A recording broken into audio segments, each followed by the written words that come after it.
Hey guys, Lewis here with Website Bytes and welcome back to another crash course. Today we're covering PHP, which is a server-side scripting language, most often used for things like form validation or CMS building, things like this.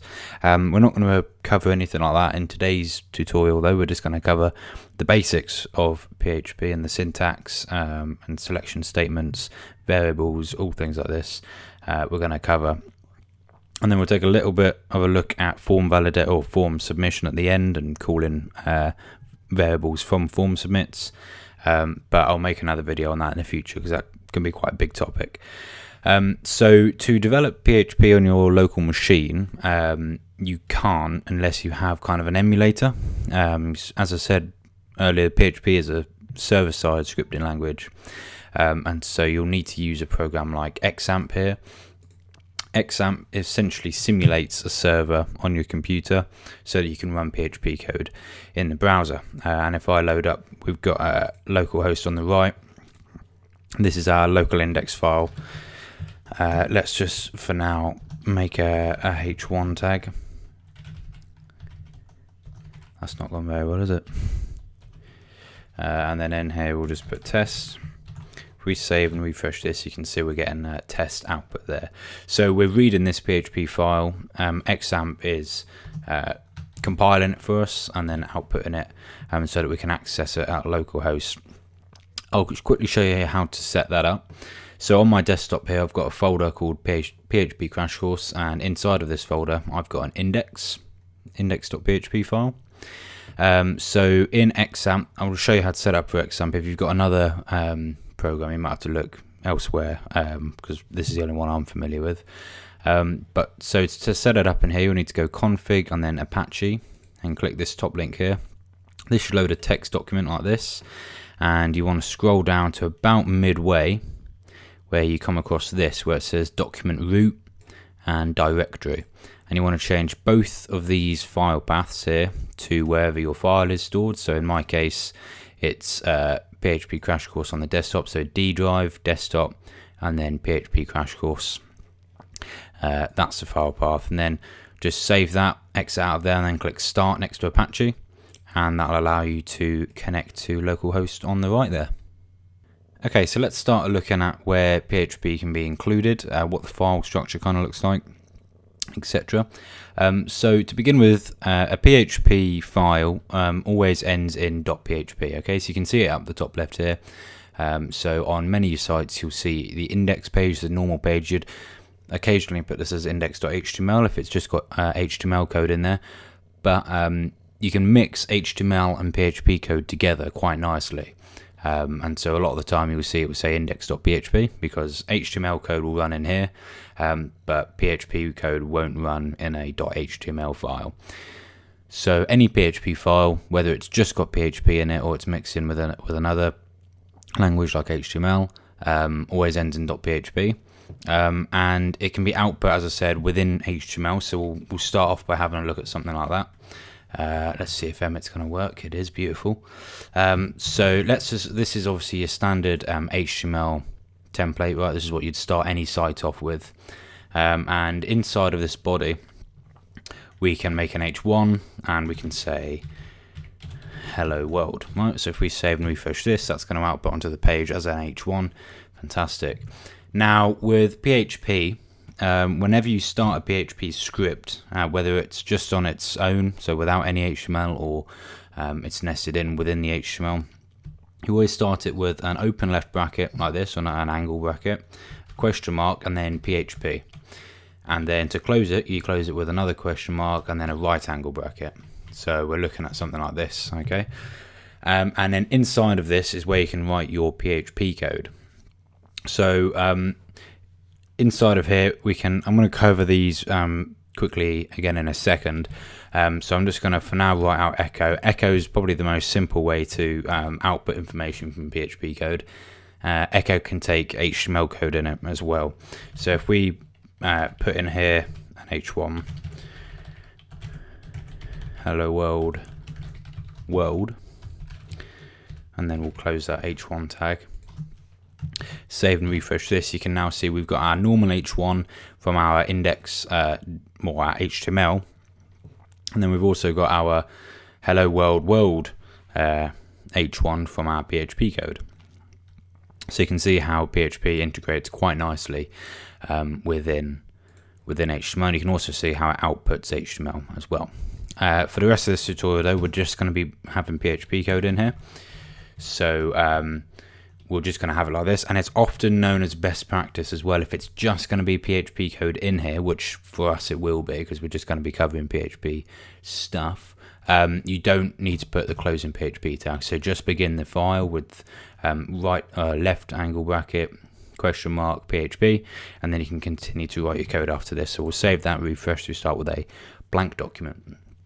So let's jump quickly back to outputting. So I've just shown you echo, and with echo it's quite versatile, so you can throw a lot at it and it can normally handle it. So with echo you can output strings. Okay, you can also output numbers, so strings will be output inside of quotation marks, so double quotation marks. You can also use single quotation marks as well, that also works, but you can't use one or the other, so you can't use a single quote mark and then a double quote mark at the end. That's not going to work, but you can nest them inside of each other. So obviously if you have double quotation marks on the outside, you can have single quotation marks on the inside, and that will output. And should we increase the size of that a bit so that we can see that? So you can see it does output one or the other, and it will work the other way around as well. Echo also, as I've shown you a second ago, can output HTML code.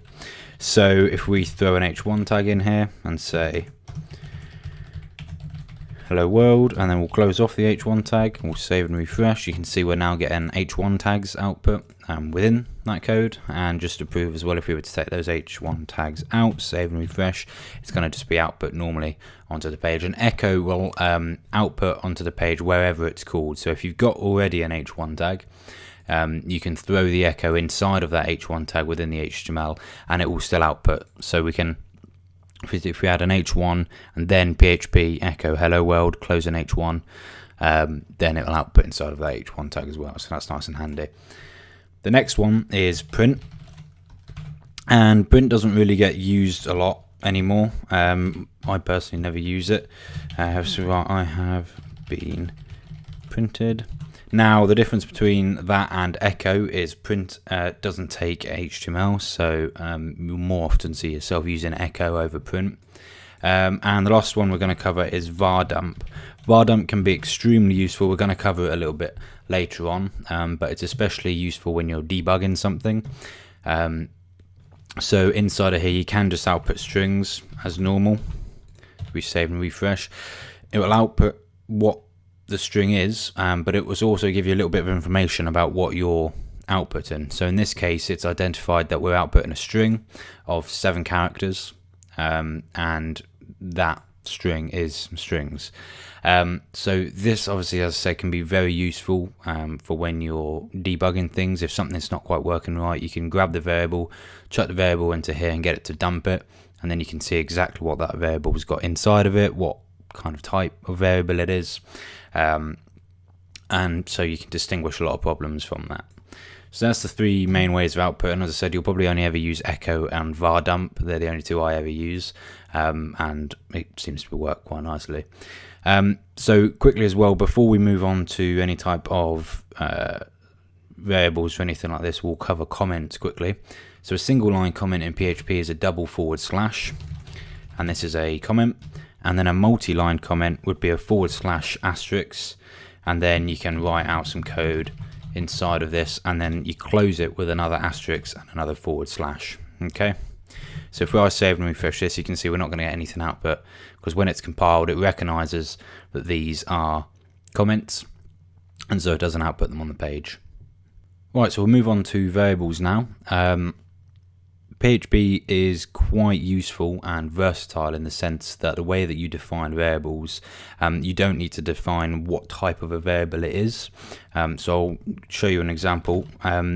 You start a variable off by the $, and then that is followed by whatever you want to call your variable. So we'll say string var, so this will just be a variable called string var, and then you just do a space equals space, and then inside of some double quotation marks or single quotation marks. Again, I'm just going to be using double quotation marks for the rest of this, but just know in its place you can use also just use single quotation marks. It's not a problem.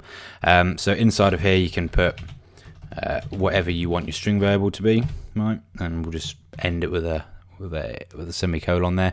Every line in PHP, unless said otherwise, always ends in a semicolon. That's not exactly the case with like select statements and the end of like if selection statements, but normal lines exactly like this would normally end, or will always end in a semicolon. So we've made a variable, we've called it string var, and we've given it the type of hello world. So now, just to check as well, we can use our var dump here. Again, you can see that's ending in a semicolon, and inside of here we can just type our variable name. So if we save and refresh that, you can see it's picked up that it's a string of 11 characters, and inside of that is hello world. So that's a string. Obviously we're going to cover a bit of string manipulation later on, so I won't go too far into that. You've also got integers, so let's make an integer var. An integer is a whole number, so we'll give this 23. You've also got floating numbers, so we'll say a float var. A floating number is anything with a floating decimal place, so 4.5, perfect example. If it's got a decimal, then it'll be a float. We've also got booleans. If you're familiar with any type of programming languages, you're going to be picking up these variables quite quickly anyway. Booleans, true or false, 1 or 0, and you'll see those a lot in selection statements. You've also got arrays, so array var, and the way that an array is declared in PHP, we'll do space equals space, and then we'll type array, and in the brackets here again, remember to end on a semicolon. Inside of this array, you can define your different types or your different array elements, right? So let's start off with a string. We'll just say rover, because it's probably one of the best car makes in the world. And then if we wanted to define an integer, that's not a problem. We can say 33. And then if we wanted to define a boolean, it's also not a problem. We can say true. A float, go ahead, not fill your boots, whatever. So you can see how an array can take multiple different data types inside of it, and we can output that. If we were to var dump our array, you'll see this is where it comes in handy, especially if you've got huge arrays full of stuff. You can see when it's outputted in var dump, you can see we've got an array and it's got 4 elements, okay? And at index 0, so arrays always start at 0, they're 0 base, so we'll go 0, 1, 2, 3. So rover here would be 0, 33 would be 1, true would be 2, 4.8 would be 3. So at index 0, we've got a string of 5, which is rover. And then at index 1, we've got a integer of 33. At space 2, we've got a boolean, which is set to true. And then at 3, we've got a floating point, which is 4.8. Right, so that's useful. Obviously, massive arrays, you can output them and search through each index on that array and find out what it is. So very handy. Outside of the normal stuff as well, we've also got classes. So a class is defined by just typing class and then the name of the class. So let's call this car. You've then got 2 curly brackets, and inside of this class you can define car class. You can define specific functions you want to be able to run inside of this this function or this class. Even I'm confusing myself already. So inside of here we'll make a function. We'll cover functions a little bit later on, so don't worry about not completely understanding this.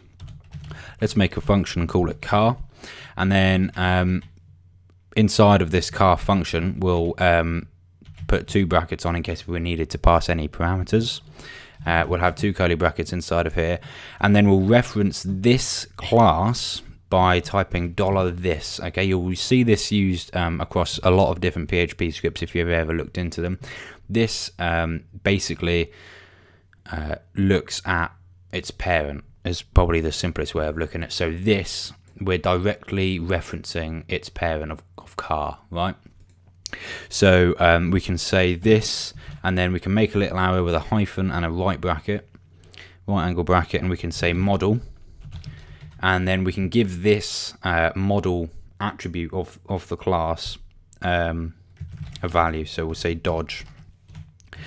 So the make of the car is Dodge, right? So we've got a class. Inside of that class, we can have different functions, and this specific function is setting the model of that car to Dodge, okay?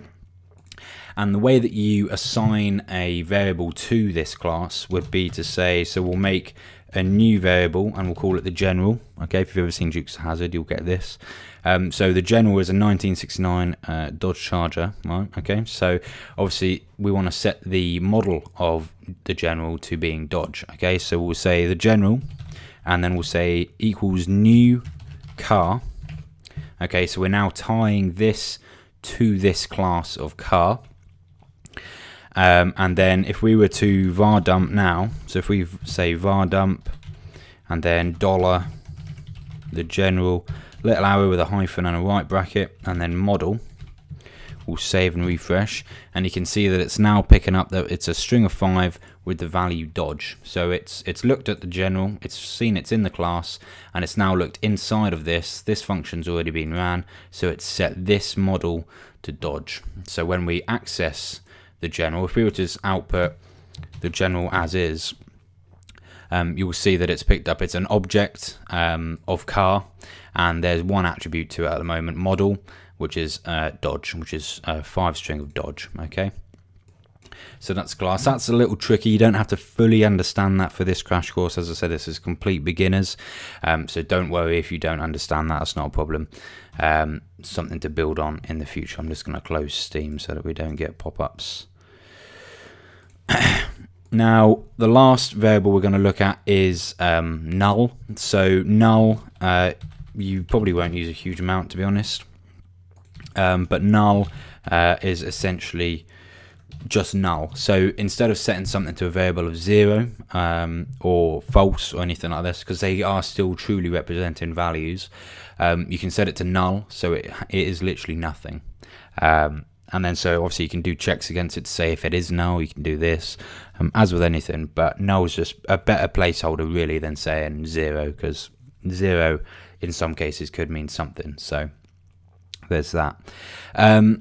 As well as one, actually I've just missed out really, is define. So this isn't really a variable, it's more of a placeholder. So we can say define, and then in brackets, the first attribute that you give this is what you'd like the template to say, really.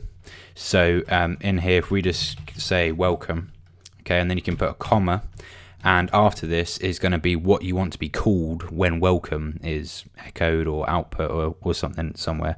So let's say welcome to website bytes. So we'll save, and then to output this define, we can just say echo, and then it doesn't need to go inside any kind of asterisk, or it doesn't need a $sign, or it doesn't need colon or brackets or anything like that. We can just say save, refresh, and you can see it's now calling our defined template, almost our variable welcome.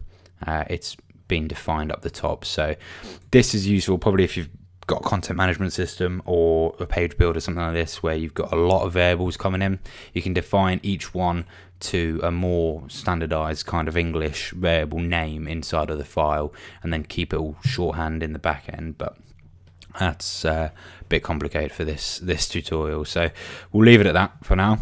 But that is the different variable types and what they can be used for.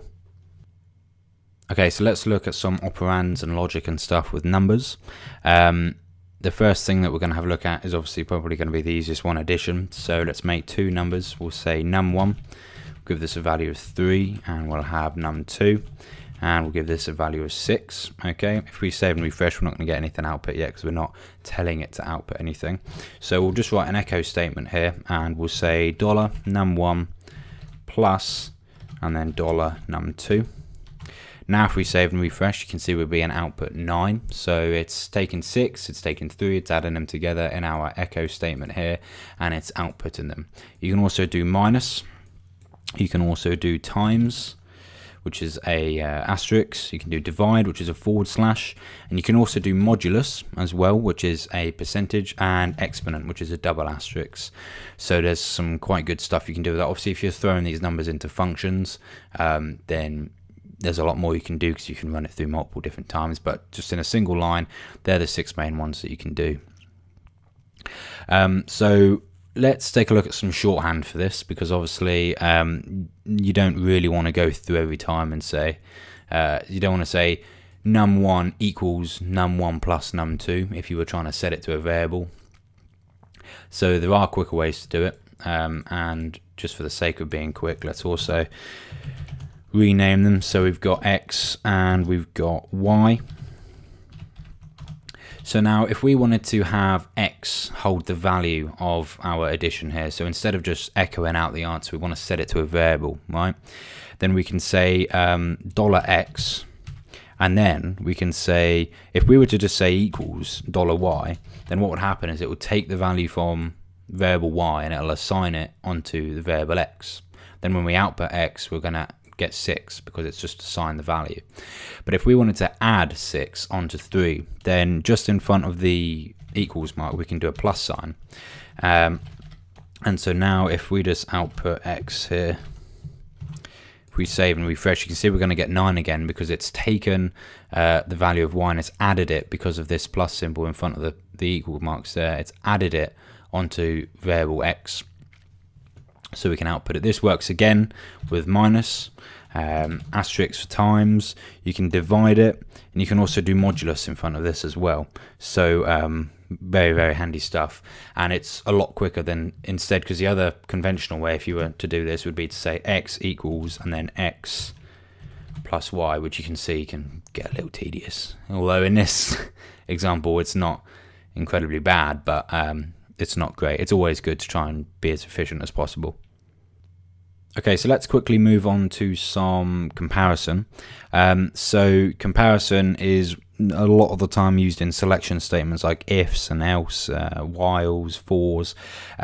So let's just cover some quick examples of it at the moment. So let's make a variable called a, and we'll give that a value of 5, and then we'll make another variable called b, and we'll give that a value of 6. Okay, so we've got our two variables, both integers, 1 5, 1 6. Now we're going to use var dump here because the conditions we're going to run inside of here are going to give us an either true or false response, okay, which is where it's obviously a lot of the time used in selection. So if we wanted to check to see if a was equal to b, then we can say $a double equals and then $b. A lot of people make the mistake of just putting a single equal sign in there, but obviously what that's going to do is assign $b to $a, right? So it's going to assign b to a. If we wanted to check they're the same, then it's a double equals sign. So we save and refresh this. You can see the output is a boolean of false, right? Because obviously 5 is not equal to 6. Although not really relevant in this case, a triple equals can be used to make sure that they are exactly identical to each other. So obviously this is still going to output false because 5 isn't equal to 6. But if you had two strings in here, both said hello world, one of them had capital letters in it, the other one didn't, this would come back as false, because even though they're the same, one of them's got capitals and one of them doesn't, so it will output false. Whereas if you were to use a double equals sign, then it would output true because both strings are the same, even though there's capital letters different. So that can be useful down the line, but not in this example. If you wanted to check to see if they're not equal to each other, then you can do an exclamation mark equals. So if we save and refresh that, you can see it's now changed to true because we're saying check to see if a is not equal to b, which of course it isn't. So it outputs true. The next one you can do is also a not equal. So there's a few different ways of doing a few of these, but so another way of saying if it's not equal to would be to use these two angle brackets here. So again, we're going to get the same output as true. And again, with the triple equals, you can also say if it's not exactly identical to. So you've got is it exactly identical, and also is it not exactly identical. So is it the same, but is it not word for word, letter for letter, capital for capital, exactly the same. You can use that in a later selection statement down the line. And then you've got your conventional ones as well, which if you've seen any other programming language, you'll understand these. Is A greater than B, which is the right angle bracket. Left angle bracket is A less than B. And then you've also got is A less than or equals to B. And is it, or is it greater than or less than? And then is it less than or equal to B? Okay, and then all of these, you're going to get the right responses. So is A less than or equal to B? If we refresh, is true. Is it greater than or equal to B? False, because it's not 5 and it's not 6. If we change that to 6 though, even though A is not greater than B, because they're both the same, we're going to get true, because it's saying is it greater than or equal to. Right, so that's comparison. We're going to cover those a little bit later on when we do selection statements. Right, so let's move on to concatenation then. So concatenation is where you output different variables in the same line of code, right? So a simple example of this is let's make a variable of blue, and we're just going to give it a string value of blue. Okay, I'll put that in lowercase, and in fact we'll call the variable color. So let's make a variable called color, and we'll give it the value of blue. And we can output an echo here, right? And inside of this echo, let's say I have a blue car, right?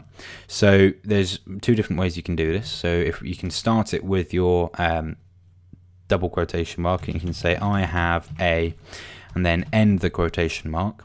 And to concatenate something on or to add something on after the fact, you use a dot or full stop. So we'll say I have a, end it, full stop, and then we can put our color, almost spelt it the English way there, the real way, didn't. So $color, and then we'll say full stop again, and inside of our quotation marks we'll say I have a blue, and then car. Okay, so let's put the right spaces in there, save, refresh. You can see it's now output I have a blue car, which is fantastic. But the good thing with PHP is because this is a string, we can actually output this, well, you can probably do it with integers as well, you can output this directly in line without having to escape it. If this was an array, it'd be a different story. You'd have to escape it in order to output it. But we can actually get rid of these. And so you can see we can output it directly in line here, and it's still not going to be a problem. It's going to output absolutely fine, because it matches the data type that we're trying to output in the first place, so it has no problem including it in, which is pretty damn cool.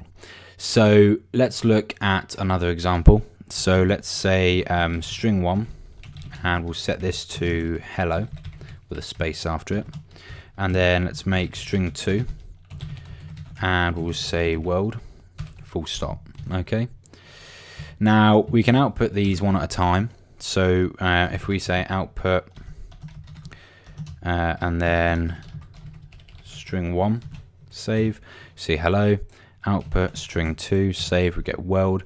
Now to concatenate these two together, you can do string 1 space full stop string 2, right? And that's going to get us to output string 2 onto here. But if you wanted to append string 2 onto string 1, right, so you just have to output string 1, you don't have to say echo string 1 dot string 2, right? If this is going to be something that's going to occur time and time again, then what we can do instead is say string 1, okay, dot equals, which is saying don't directly amend it, but append it onto the end, okay? Then we can say string 2, and then we can just output string 1. If we save and refresh, you can see we're going to get the same thing output here. So what it's doing is it's taking string 1, and if we had just an equals, then it will set string 1 to string 2, but by putting the full stop in there, it's going to take string 2 and add it onto the end of string 1 for us to output there. So nice and handy. Arrays is slightly different, so let's make 2 arrays quickly. So let's have array 1, and this is going to be an array. Inside of our array, let's have at index A, right? We'll have red as the color. Okay, so this is another type of array you can do. This is two-dimensional, right? So we're given it a value at the start, or a tag at the titles tag at the start, and then a value after it. So if we searched for our array and then A, it will output red. I'll show you that in a second. So we'll say at position A, or index A, we want red. At index B, we want blue. That would fit quite nicely. And then let's make another array. So we'll have array 2, and this is also going to be an array. And inside of here we'll have C, and this color will be green. And then we'll have D, and D's color is going to be yellow. So we've got our two arrays here, and if we were to output, so if we var dump them, we'll say array 1, save and refresh, you can see that we've now got an array of two values, or two indexes. At index A, we've got a string of 3, which is red, and at index B, we've got a string of 4, which is blue. Right. So by doing it this way, we're telling it what our indexes are to be. Remember, if we, before our array, if we didn't specify, so if we just take these parts out, if we save and refresh, you can see we're still getting those output, but this time it's given at integer values. Okay, so we can output a specific one if we wanted to, and that's done with square brackets. So inside of this square bracket, you can put two, so you can put single quotation marks, you can put double quotation marks, and we're looking for index A of that array, and you can see it's going to pick up on index A as the title tag, and then it's going to look at the value red, and it's going to output the value of red there. So we've said array 1, look inside of there with the square brackets, look at index A, and grab me the value from that, which is outputting it there for us. Now, with appending on arrays after each other, this can literally just be done with a plus. So you don't need to do any fancy dot equals or anything like this. You can just say array 1 plus array 2. If we save and refresh this, you can see we've now got an array of 4, and we've got indexes A, B, C, D with the colors red, blue, green, and yellow. Okay, so now we've just got one array that it's output. So again, if you were to say array 2 equals array 1 plus array 2, or array 1 plus equals array 2 would also work. That's going to output the arrays joint together. So if you're building up a massive thing, you've got different arrays being pulled in from different locations, you can join them all together, make it nice and easy for a single search. Right, so selection statements. These are quite an important thing to get your head around. Pretty much fundamental to any kind of language, really. So let's cover if statements first. And the syntax for an if statement in PHP is you start off by typing if, which is then followed by 2 brackets, and inside of these brackets is where your condition goes. After that, you have 2 curly brackets, and inside of these curly brackets is where your code will go that you want to run if the condition is met. Okay, so let's make 2 variables at the top. We'll have var1, and we'll set this to 4, and then we'll have var2, and we'll have this set to 7. Okay, and let's say we want it to echo out correct if these 2 variables are the same. So inside of our if brackets here, the first set of brackets we've got, we can do $var1, and remember we want to check to see if they're the same. We don't want to set var1 to var2, so we're going to use a double equals, and we'll say $var2. So we'll save that, and then inside of here, let's say correct. Now, when this is run, you can obviously see that we're not getting anything output here because our condition isn't met, right? So it's checked to see if 4 is the same as 7. That's not correct, so it's not output anything. If we were to make these the same though, save and refresh, you can now see we've got correct output because this condition has been met, and so the code inside of those curly brackets has been run. So let's set that back to 4 and see what we can do about handling maybe an incorrect output.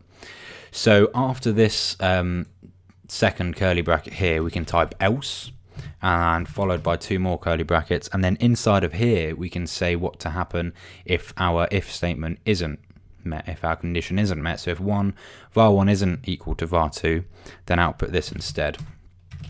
So we'll say output incorrect instead. Okay, now if we save and refresh, you can see we've got incorrect output. And so our if statement's working perfectly. So it's running through, is var1 equal to var2? No, it's not. So skip out this and go to the else, and output this instead. And you can start to build this up a little bit more as well. So you can use else ifs. So let's say else if, which is all one word, followed by 2 more brackets. Inside of these brackets, we can say else if var1 is less than var2. Then in here we can say 1 is smaller than var2, or var1. Let's say var1 is smaller than var2. And then again, obviously we can leave our else at the end, and let's just have this say incorrect. So if we save and refresh now, you can see we're getting this statement output. So it's ran through, var1's not equal to var2, so it's moved on to the next one here. It's checked to see, is var1 smaller than var2? It is. 4 is smaller than 7, so it's output this one that's broken there.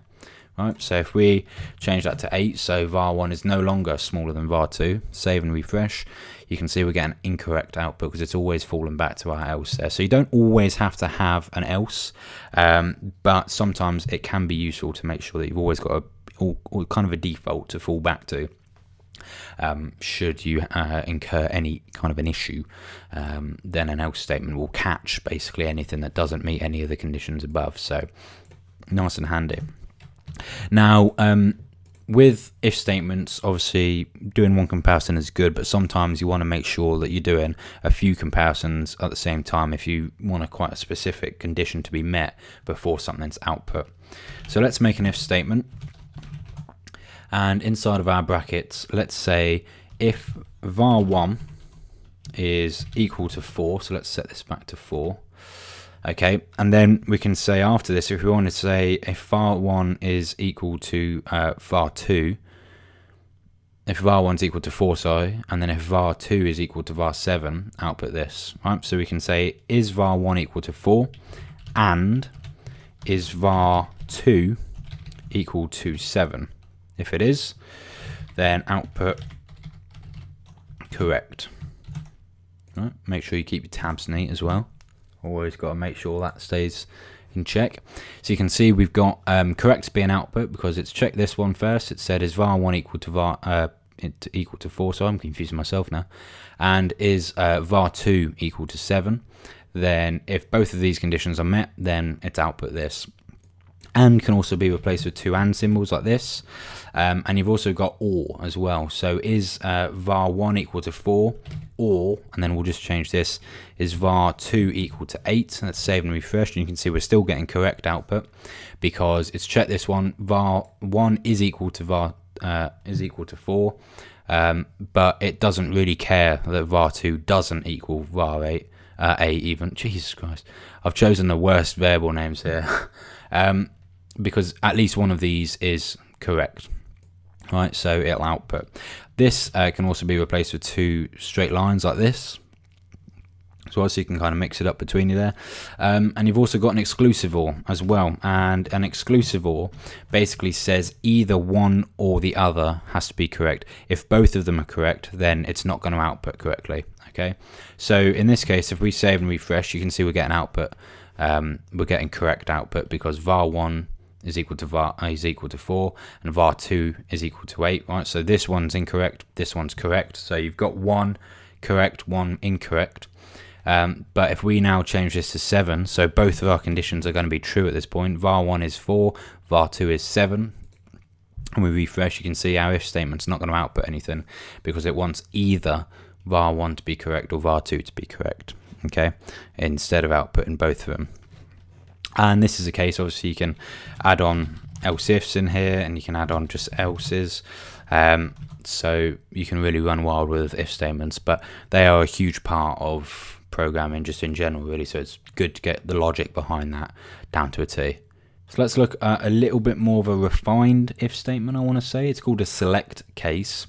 And what a select case does is it takes a variable input and you can run through multiple different cases for whether it matches that input. So let's make a variable and we'll say favorite car make, okay? And inside this favorite car make, we're going to put our favorite car make, Rover, why not, 25 GTI. And then, so we've got a string here, Rover, and we're going to pass this into a switch case to determine what to output in its place. So with a switch case, you just start it off by typing switch followed by some brackets, and inside of here is the variable that we're going to pass in. So we're going to pass in favorite car make, okay, and then open up with some curly brackets. So we've got our switch case. It's having Rover passed into it from our favorite car make here. And then inside of here is where we're going to make our separate cases. So to make a case, you just start by typing case, and then after case you type the thing that you want to compare it against. So we're going to check to see if it is forward, which is not, and then we'll do a colon after forward. Okay, so this is where it's not going to be ending with a semicolon, it's just a single colon because we're going to be following on from this. Inside of this case is what we want to do if it matches forward. Okay, so we're going to echo out your favorite car is Ford, or favorite model make is Ford.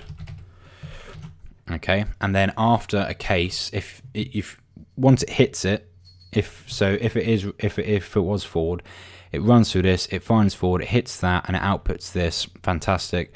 If you don't want it to go any further, then you finish it with a break, and that ends in the semicolon. Okay, so both of these lines inside of the case ends the semicolon, just the line that has case on it ends in a single colon. Right. So after it's met this, it's gonna break. It's not gonna go any further. But obviously, if it's not forward, then we're gonna want to carry on. So I'm just gonna copy in this a few times. So we'll say the middle one as Rover. And then we'll also have Audi down the end here. Okay, so it's going to run through and it's going to say, does the case match Ford? No, it doesn't, so it's going to keep going. Does the case match Rover? Yep, it does, so it's going to output this and then break. And what the break does is essentially kick it out of this switch loop, because if it keeps going, right, you can add a default. And what the default does is say, if none of these conditions are met, then output this instead. So we can just say echo your favorite make was not on the list. Okay, and that doesn't need a break because that's the default, so it'll always break to that first. Now without these breaks, what it will do is it will go through, it will see Rover, it will say great, it's matched the input that we've got here. So let's echo out this line, and then without the break, it's going to keep going down the switch case. So then it's going to land on the default and it'll output this as well. Now, what the break does, as I said, is it'll output this and then it will break itself entirely out of this switch statement and carry on running through the code that's after it. So it's important to have the breaks in there if you just want it to match something, move on, which is probably what you want it to do 99% of the time. So moving on from this, we've got while loops as well, and while loops is a good way of integrating iteration into your code. So I'll show you a basic example.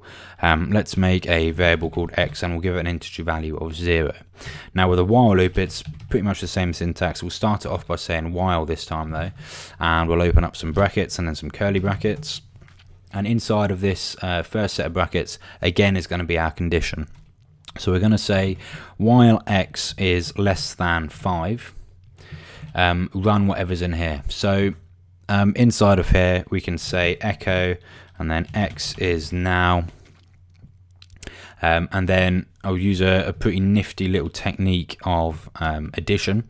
So what you can do to add onto a number, especially with an integer, you can say a double plus sign, right, and then $x. And what this will do is it will add 1 on to x before it's read. Okay, so I'll show you a good example of this in a second, and then we'll output a break. So what it's going to do is it's going to look at the value of x. Okay, at the moment it's 0. It's going to see, is it less than 5? Yep, it is. So run this piece of code here, and then it will go back to the top and it will say, is x still less than 5? Yep, it is. So run back through. So if we just refresh this now, you can see we've got a little loop coming through here, and you can also see it's now started at 1. So what it's done is it's taken the value of x here, and before its output, so hence our plus symbols are before the variable, it's added 1 onto the variable before it's outputted, and then it's outputted, and it's also output a line break at the end here. If we were to move these plus symbols after x, then it will output x first and then show us the number. So it will output x, add 1 onto x after that, and then keep moving through. So by putting them in front of them, we're saying obviously x at this point is 0, 0, 0, 0, 0, and then it gets to here, it then changes to 1, then output, etc. So it's going to loop through this, all right, and then obviously once it's updated itself to 5, so x is now 5 at this point, it goes back, it says, is x still less than 5? Obviously incorrect, so it breaks out of that while loop and stops going.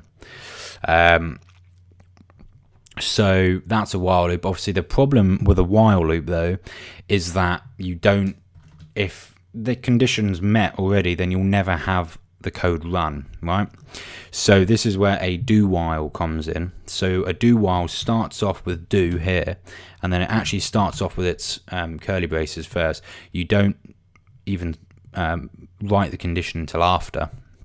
Okay, so let's above this here, let's make a new variable, we'll call it y, and we'll define this variable as being 6. Okay, and then inside of here we'll say y is now, and then instead we'll just output y just to demonstrate that it's not going to be doing anything. And then so after this second curly brace here is where our while statement goes. So we'll have in our brackets, and we'll just do the same statement as above. So while y is less than 5, do this. Okay, so in a normal circumstance, obviously y at this point is 6. If we just refresh, you can see its output, and it's saying y is now 6, which it shouldn't do, right? Because y is less than 5, so this while loop shouldn't be running. But in fact, because we've got a do while loop, the code is always ran at least once, right? So obviously at this point y is coming into the equation, but before the condition's even been stated, it's echoed out y is now and then the value of y, and then it's doing its while loop. So if we change y to 0, save and refresh, you can see what we've done here is created an infinite loop because I haven't added 1 onto y there. So if we add in some extra bits there, save and refresh. So you can see now it's running the loop properly because y is coming in, it's less than 5, right? So it's outputting, it's saying y, it's adding 1 onto y, it's outputting it, and then it's checking it against here, right? But as I said, with it being, even if the conditions isn't met, the do while loop will always run the code at least once, so that's where that comes in handy. So another good form of iteration is a for loop and a for each loop. So a for loop is good for if you just want to iterate through an integer value quite quickly. So again, it starts off with for, and then the brackets, and then some curly brackets. And inside your first brackets, this takes 3 parameters. So the first one is going to be our variable that we want to use to iterate up through. So let's just make one called x, and we'll start x off at 0, and then we'll say a semicolon, and after this is our condition that we want to check each time this loop's run. So we want to make sure that x is less than 10 in this case. Another semicolon, and then what our action wants to be per loop. So our action here is that we want to plus 1 to x each time. That's all that plus sign's doing. It's just adding 1 to the integer value. So when this for loop's first initiated, it's going to take the variable x, it's going to set it to 0, and then for each loop it's going to say is x less than 10. it is. So it's going to run whatever code is inside of here, and it will add 1 to X. And then after that loop, it will come back and it will say, is it still less than 10? Yep. Cool. Run the code again. Okay, so let's echo out something and see it in working example. So X is now, and then $X. If we save and refresh, actually we want a line break in there. Come on, let's make it look a bit nicer. So X is now 0, 1, 2, 3, 4, 5, 6, 7, 8, 9, and then obviously it's got to here X is 10 at this point, so it's saying, is X less than 10? No, it's not. So break out of the for loop. So that's really handy for obviously if you're iterating values through. You could probably pass in, or you definitely can, I've done it, you can pass in variable counters into here. So if you had an array or something like that, you could pass in the length of the array, and then you can loop through the array items, grab certain things out of them. But a better way to search through an array would be to use a for each loop. So actually what I'll do is I'll leave that one there. Let's make an array, and inside of our array let's just put some cars, right? So we'll have a Dodge Charger, and then we'll have a Rover 25 GTI, and then we'll have a Audi RS6, and then right at the end with no recognition we'll have a Ford Capri. So we've got an array here, 4 values. It's got Dodge Charger, Rover 25 GTI, Audi RS6, Ford Capri, right? All stored inside of our array. They'll all have their own indexes, everything that we looked at earlier. Now, if we wanted to loop through and output each one of these array items as an item, obviously normally we can't do that. You've seen with Var Dump, it'll output everything. So the way that we output each kind of array item as its own line, right in echo essentially, is we use a for each. So we'll say for each, all as one word, again brackets and then curly braces. Inside of our brackets is what we're going to define each line as. So we can say for each and then array var, so it's going to loop through the variable array var, so it's going to loop through each one of these, and it's going to say for every line you find or for every element you find, define it as a car. Alright, so we're going to say loop through array var, so for each element you find in array var, so in our array variable, set it as a car, right? So then inside of here we can just say echo $car and then a break. So if we save and refresh this, now you can see that we're getting a Dodge Charger, line break, Rover 25 GTI, line break, Audi RS6, line break, Ford Capri. Okay, so it's outputting each one of those now. It's looping through, it's found an element, it's set it as a car, it's then output that car. It's gone back, it's looked through it again, it's found another element, set it as a car, output the car. So that's probably the more efficient or most efficient way of searching through array elements. Somebody super technically advanced will probably correct me on that, but from what I can see, that's pretty damn efficient. Right, so functions are another big thing in any programming language. What they do is essentially allow you to write out a big block of code and run that code over and over again. So it saves you having to rewrite the same code multiple times in your document, which could be tedious. And obviously if something changes in that block of code, then you've got to change it in all the different places. Whereas with a function, you just have to change it in that one place. And you can also pass parameters to them as well. So you can do addition and you can pass in variables and stuff like that. So super handy bits of kit. Let's take a look at 2. So the way that you define a function is by first typing out function, then the name of your function. So let's just call this one myfunc, right? And then you follow on to the name by having 2 brackets. Inside of these brackets are where you'll pass any kind of parameters. So we're going to look at that in a second. If you don't want to pass any parameters, you can just leave them empty. It's not a problem. They do need them there though, so you can't just bin them off. Unfortunately, they've got to stay there. And then the 2 curly braces after it. Inside of here is where our code's going to be run. So let's just, for this nice and simple one, say I have been called. We'll save and refresh, and you can see nothing's happening yet because we haven't called the function. So we've defined it here, we've given it a name and everything, we've given it the code, but we haven't called it yet. And the way that you call it is quite simply by typing out the name. So we'll say myfunc again, it's going to need the brackets even if you're not passing any parameters into it, and then of course our semicolon. So we'll save and refresh now, and you can see we've defined our function up the top here, we've given it a name, no parameters. Inside of here is the code that we want to be ran. We've called the function here, so the code has been ran, and it's output. Nice and easy.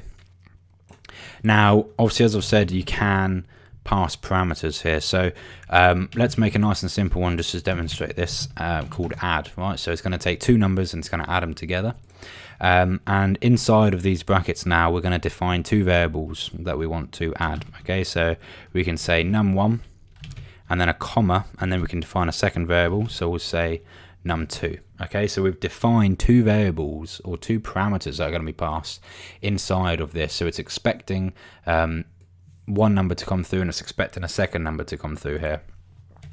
So then we can say echo and then num1 plus and then num2. Right, so we'll save, refresh again. Obviously nothing's going to be output because we haven't called the function yet, but to call the function we'll say add, so the name of the function, and then inside the brackets we're going to pass the parameters that we want to be added together here. So we'll say 4, 5. Right, save, refresh, and you can see we're now getting 9 output. So what it's doing is we've defined our variable, we're saying expect two numbers to come your way, and then echo out the addition of those two numbers. And so we've called the function add, and then we're saying this first number that you're expecting, set it to 4, and this second number that you're expecting, set it to 5. And then once those have been set, then obviously it goes down here and it echoes out num1 plus num2. So you can treat them, once they're inside of this function, you can treat them as any other type of variable, right? So you can treat them inside of there as their own variables, add them together, spit them out. Right? So that's fundamentally what a function does and how you can pass parameters to it. I'm not going to cover them too detailed because you can get a little bit carried away with them, and obviously I want to try and keep this for beginners. So maybe I'll make another video in the future expanding on functions big time and making some really complex stuff, but for the time being that's all you really need to focus on. Okay, so this leads me quite nicely onto scopes. So you've got a few different scope types. You've got global, local and static. We're going to take a look at global and local briefly here. So a global variable can be used throughout the document, and a local variable can be used just within a block of code, so within a function, within a while loop, something like this. So let's make a global variable and we'll say hello, right? And then let's make a function and we'll just call this function scope, and inside of here we'll make another variable and we'll just call it world inside of it, or we'll say world. So this is a global variable. Obviously if we have some more code down here, if we were to just say echo out global, get rid of them, save and refresh, we're getting a semicolon there, so you can see we're getting hello output, because it's a global variable, so we can use it anywhere. If we were to try and output local though, so let's try and output our local variable, you can see we're getting an undefined variable name. So it's trying to look for this variable local, but it's not defined anywhere up here. It's nested inside of its own function over here, its own if statement, while loop, for loop. It's nested inside of a block of code here basically, so we can't access it. Now with programming in general, you want to try and use as many local variables as possible. Obviously if you've got a massive file system name that you would need to save for like app data, or you're trying to access, or there's a username maybe and that username is always going to be used, then obviously try and put those in global variables. But for the rest of the things, you just try and use local variables as much as possible, especially if you're working on a big project, because it's quite easy for someone just to name something the same variable as you.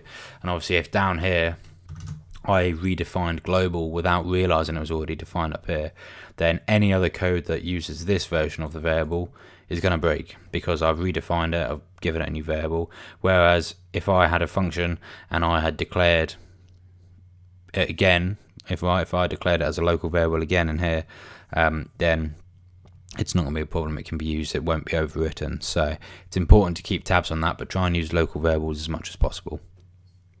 Okay, so let's quickly jump back to taking a look at arrays quickly. Now, you've seen me use two different types of arrays here. The first one's indexed array. And so indexed looks something like this. So we'll say red,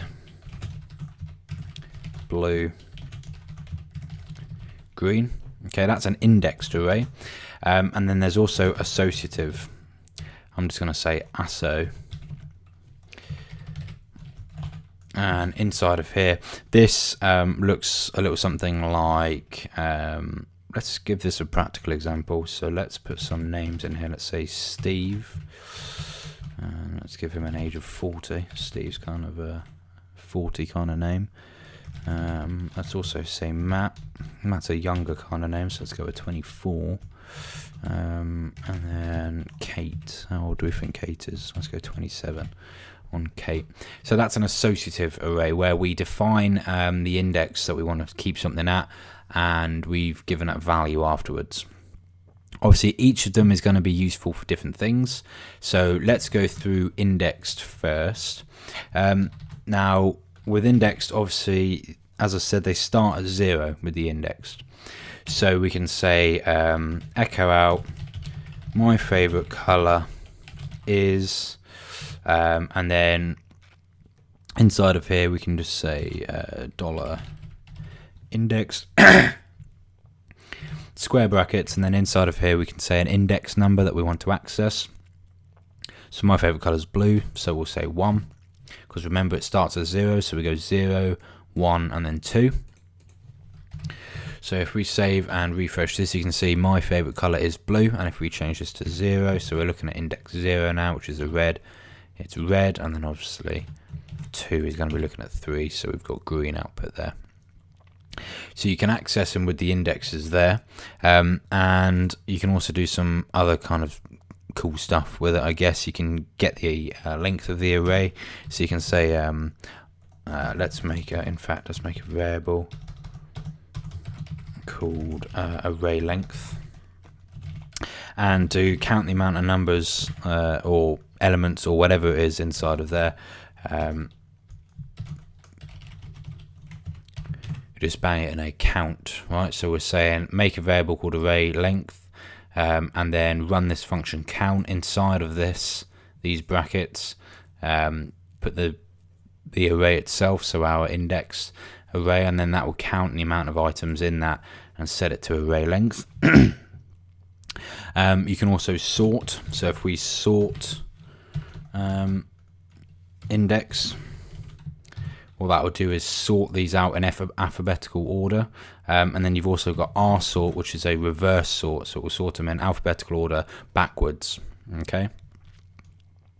And then, so obviously as mentioned before with for loops, you can use kind of an array length count to loop through something, right? So we can say for, and then, in fact I shouldn't use Xampp because that's bad.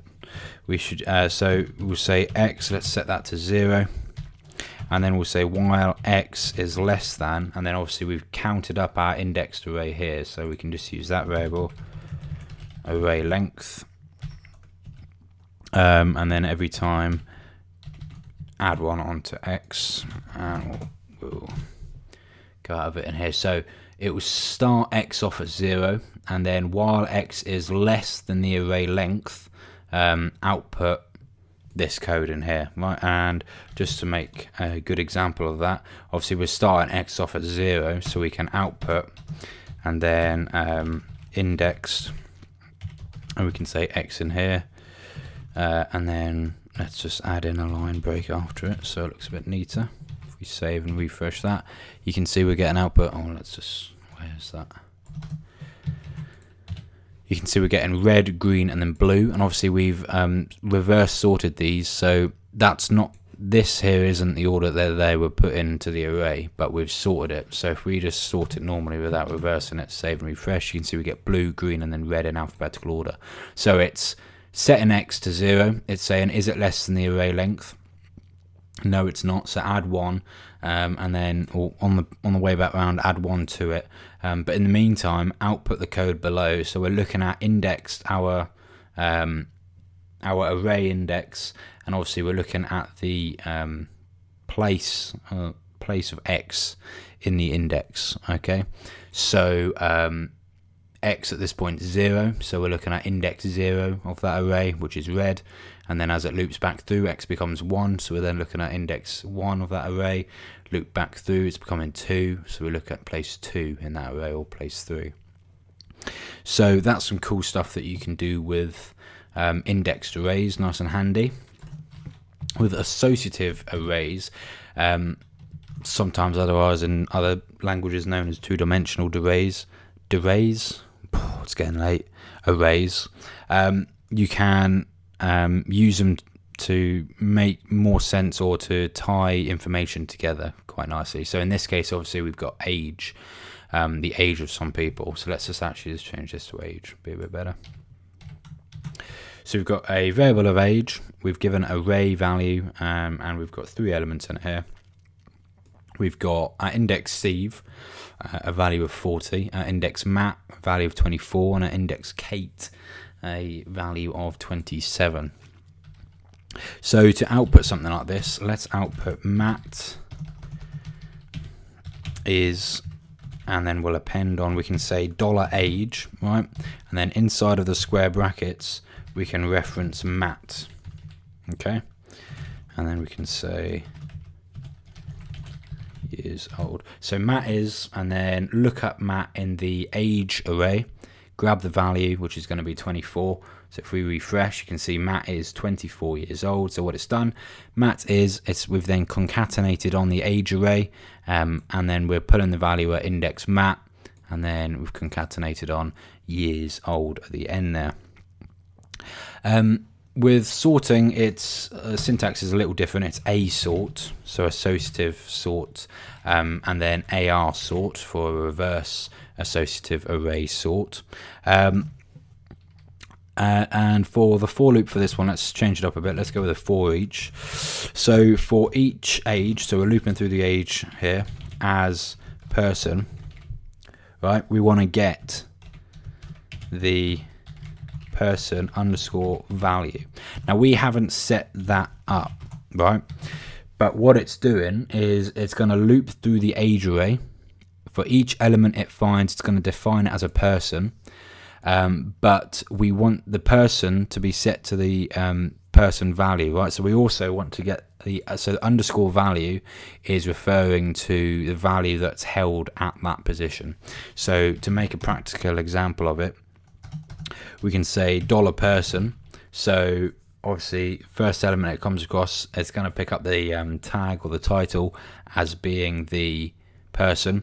So we'll say person, and then in fact let's just put this all in quotation marks.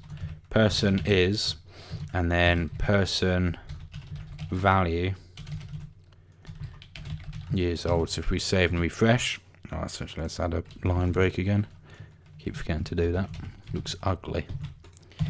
So we've got Steve is 40 years old, Matt is 24 years old, and Kate is 27 years old.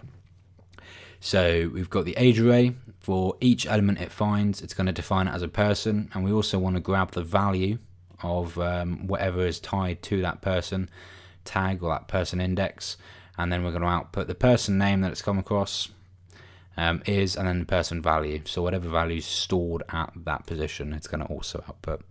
So that's a little bit of a closer look into arrays. As I said, I want to try and keep this for beginners, so there's a lot more you can do with things like this, but I'm trying to strip it back a bit to make it simpler to, or easier, should probably be the word to use, easier to understand. Okay, so string manipulation. This is quite a basic one, won't take very long, and you're probably not going to need to use this much in your starting projects, but it's useful to know for future development stuff. So we're just going to do a series of echoes here just to demonstrate them, and we're going to use functions that are already predefined in PHP, so you don't need to do any additional kind of programming for these. You can just use them straight out of the box, which is nice and handy.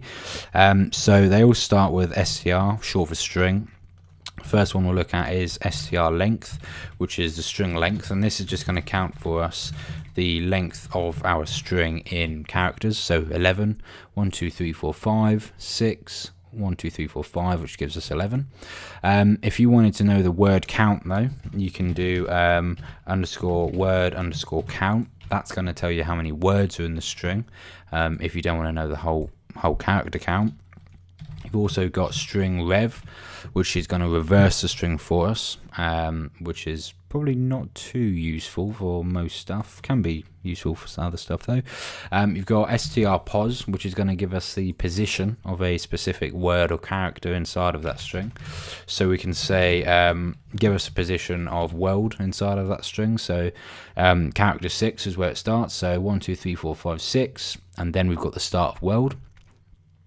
And you've also got replace as well, so str underscore replace. This takes 3 parameters. So the first parameter is going to be what you want to replace. So in this case, let's just get rid of all this so it's easier. So the first parameter is what you want to replace. So we want to replace world with everyone, right? So the second parameter is what you want to replace it with, and then the third and final parameter is the string that you want to replace that in. So we want to replace world with everyone in the string hello world. So if we refresh that, you can see it's outputting hello everyone. So there's some pretty basic string manipulation there, but it's not an overly complicated matter, that one. It's quite simple, and as I said, you probably won't end up using those a lot of the time, so it's just a handy thing to know. Okay, so the last thing that I'm going to cover is form submission and post variables. I'm going to do a bigger video on post and get variables because they're quite important to PHP, and so I thought it's probably not best to leave them out completely, but touch on them a little bit, just so you have kind of a vague understanding of what they are. So to demonstrate, what we're going to do is make a little form. So our form here, let's give it the action of index.php. So once it's submitted, it's going to submit back to itself. And the method that we're going to give it, you've got either get or post. In our case, we're going to use post because we want to post the variables through onto the next page, but we don't want them to display in the URL. Sometimes in the URL you'll see maybe question mark ID equals and then 45 or something like that. That's a get variable, so it's passed in the URL. Post variable is passed without anyone seeing, which is handy for passwords and things like that, sensitive data. So let's make 2 input fields here. It's going to be name, yep, and let's give it a name of name. And then we'll also make an email, and this is also going to be text, and we'll give this a name of email, and then we'll make another input, and this will just be a type of submit. So if we save and refresh now, you can, blimey, that's big. Let's put onto a line break. So you can see now we've got our form installed here. If we save this, so we've got 2 fields and a submit button. If we put some information in here at websitebytes.uk and submit this form, you can see we've now been submitted back to our index page, but we've come across with no variables or anything like that, right? The variables have been posted in the back end because we've got a method of posting here, and both of our inputs have name attributes, so they're going to be passed under these variable names, but we have no way of accessing them. So this is where our PHP comes in handy. So we're going to write a little bit of PHP after here. So again, obviously because this is inside of an HTML document, or inside of a PHP document, we're nesting this now inside of HTML. So you can do your opening PHP tag, your closing PHP tag, and then anything inside of here is just going to be syntax based on what we've been doing for the rest of the video. So let's make a variable called name, and we're going to set this to grab the variable from the post that we've just done from that form. We're going to say $_ and then post, all in caps, right? And then in square brackets inside of here is we want to say double quotation marks and then the name of the post variable that we want to catch. So this input has a name of name, and so that's what it's going to be passed over as with the post command. And so when this PHP is ran, it's going to look for a post variable called name, and it's going to set it to our name variable. And we're also going to create an email, and again we're going to set that to the post variable, and this time we want that post variable to be email.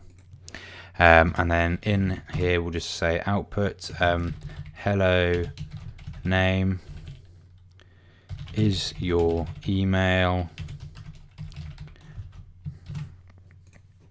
Now if we refresh this, you can see we're going to get some undefined indexes here, right? So the post variable exists, it's an array, but there's no indexes in there under the name of name or email because we haven't submitted this form yet.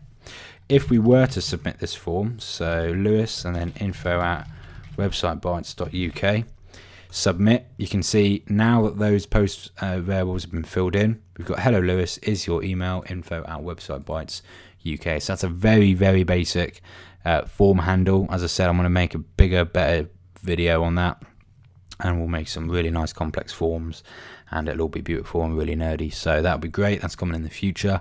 But for now, just a quick little understanding there of what post does, and how you can catch your variables from it. So that kind of wraps it up for this crash course. I hope it's been interesting. I hope I haven't rambled on too much. If I have, make sure to tell me.